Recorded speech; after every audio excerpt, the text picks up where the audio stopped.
All right, hey everyone, it's Amanda. So we're in LSE 305. We're working on the Module 3 Zoom meeting, the behaviorism discussion. I decided to go with option 2 due to my schedule. I thought it would be best to use a family member for this. So I actually chose to have my mom, Leslie, come in, and she is a mental health counselor. Yeah, licensed professional counselor, and she's also been in teaching for pretty much my whole life. So about close to 30 years. So I'm going to introduce her to you guys, and then I'm going to go over my big problem with her and talk about my teaching plan. Okay, Mom, you want to just say hi? Hi, my name is Leslie. She's visiting, so we're actually not on Zoom, but we can still do this.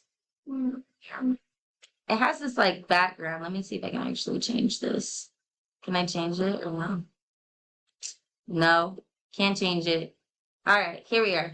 So once again, my big problem for this class is to cover food insecurity among American students, because hunger among children in the developmental stages can cause a lack of social skills, cognitive development, and focus. The root cause I see for this issue is poverty as well as geographical and urban designs. So food insecurity for students is a societal concern, because diminishing food insecurity for students would decrease illness, improve mental health, and hopefully improve the overall educational outcome for students. So my project is I want to create presentations and educational lessons to teach in different school settings, anywhere through from K through 12 and even in higher education such as colleges. But what I would like to do is teach the students about food insecurity, how they can identify it, where they can find resources, and also inform their teachers about resources that they can have to either assist themselves or to assist their students. So I plan on using the behaviorism to identify with the micro and meso systems to help me gather better information for the populations that I am working with. So that's what I have so far for my project. Nothing too crazy. So I'm gonna pass it over to my mom, and she can kind of talk about it a little bit too. Oh, from my perspective, Yeah, so if I were to make lessons and stuff, what do you think I should add? Like from a teacher's perspective. definitely, if you can have the parent-child combination, would really work really well. Have a parent day, have them come in and learn with their students so they have access it. Because sometimes if the handouts go with the kids or information go with the kids, it doesn't always translate over to the parents. Mm-hmm. So it's really important to have the parents there. The best way to bring them in is showing off their work and stuff, not necessarily parents' night or anything like that, but something kind of fun. Okay.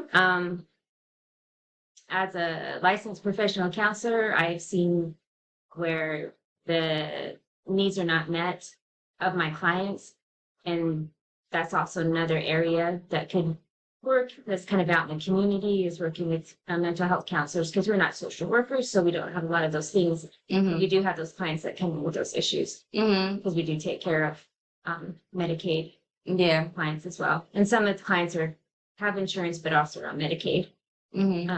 Which that kind of ties into like the exosystem. We were kind of talking about this before we started the video, and she brought that to my attention, which I thought was a good point. Was there anything else you wanted to add? Off the top of my head, no, I just think I just have to be like careful when we're working with kids that come, because when I was in Head Start, the parents, a lot of times people think that the parents aren't working, but a lot of the times people who need help with food both parents are both working. They're single fathers, most of the time single mothers. And, so all the kids of all ages need to know about this, because there may be some teenagers that take care of their siblings. I know mom would wait till their sons or daughters get home from high school, and then those kids would watch the kids. So they also need to be brought into the program, and also maybe the high school kids could have more food given, or more given in their backpacks or Yeah. extra. Because there does seem to be more resources for like elementary aged kids and sometimes middle school kids, but once you get into high school, it's almost like it's either the kid's responsibility or the guardian's responsibility, and you Yeah. know, the state or whoever can help out isn't necessarily always helping.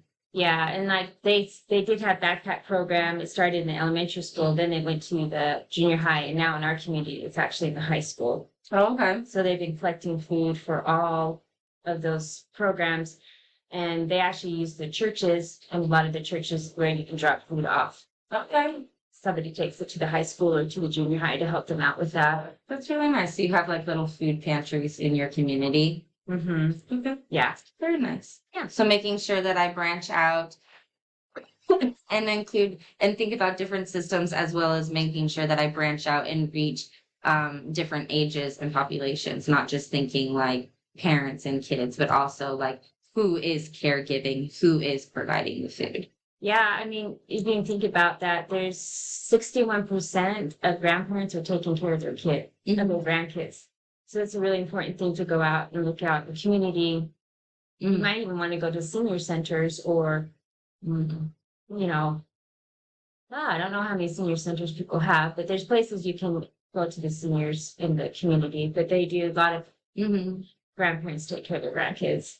Yeah, So- because I know like there's Meals on Wheels, and then at least with the food bank I work with, if you qualify for it, we send a box of non-perishables to your house once a month to your doorstep through Amazon, which is really, really cool, but not everybody necessarily has that resource. Yeah. So reaching out to places that seniors go, like day centers or even nursing homes or anything else like that, where they might need a little extra care. Yeah, because a lot of the times kids will not talk about what they need because they'll be afraid that they'll be taken out of their grandparents' homes and not be taken care of. Yeah, because if they've already been separated from their parents and they're living with someone else, they can have that fear. Yeah, and I think normalizing it and not stigmatizing it, just make it really normal that food security can happen to anybody at any time, and it's okay to need a little bit of help with food. Yeah, and there's different ranges. There's the food insecurity doesn't mean that you're starving every single night. It could mean that you're struggling just to, you know, figure out how you're going to eat for, you know, the next few days, or maybe you're struggling, you have some food but not quite enough.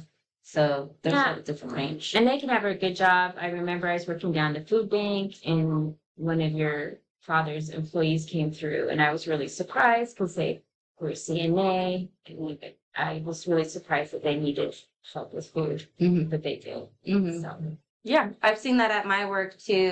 Not necessarily staff members, but I have seen students that we have come in and participate in our programs. They go through the healthy pantry quite often. So yeah, sometimes it's not even people you even would even think that would need help with food because they hide it so well. People that actually really need it are the ones that are hard to find. yeah, I agree. I agree. Okay, well, that was a good discussion. Anything else? No? No, that's good. All right, awesome. That's all I have for you guys. So I'll go ahead and fill out my assignment and submit it. Thank you.